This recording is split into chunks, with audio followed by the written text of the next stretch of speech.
সুন্দর করে প্রসেস করতেছে, উনি রেডি করে আমাদের খাওয়াবে। আপনার এখানে মাঠা কীরকম চলতেছে ভাই? হ্যাঁ, ইনশাল্লাহ আমাদের খুব ভালো চলে। দৈনিক কত গ্লাস যায়? দৈনিক 1000-1500 গ্লাস। তো এখানকার মাঠা আগে ছিল 20 টাকা, এখন কি 25 টাকা হয়েছে না? এখন 30 টাকা। ও 30 টাকা হয়েছে। দ্রব্যমূল্য বৃদ্ধির কারণে এখন কিন্তু দাম বেড়েছে। প্রথম ছিল 20 টাকা, তারপর 25 টাকা, তারপর হয়েছে হলো 30 টাকা।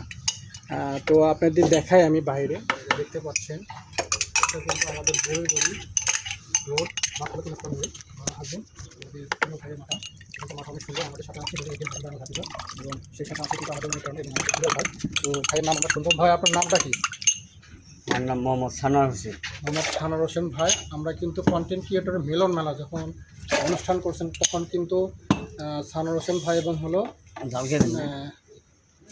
আরেকজন ভাই, ওর নাম কী ছিল ভাই? শহীদুল ইসলাম। ও শহীদুল ইসলাম ভাই আমাদের কিন্তু সে অনুষ্ঠানে উপস্থিত ছিল। আমরা তার ভালোবাসা আসি, ভিডিও বানিয়ে কিন্তু ভাই দুজনে আছি। ভাইকে দেখাবো ভাই আমাদের ঝাল মাথা মিষ্টি মাথা খাওয়া করতে আসবেন ভাইয়ের দোকানে সুন্দর মাঠা তৈরি করে।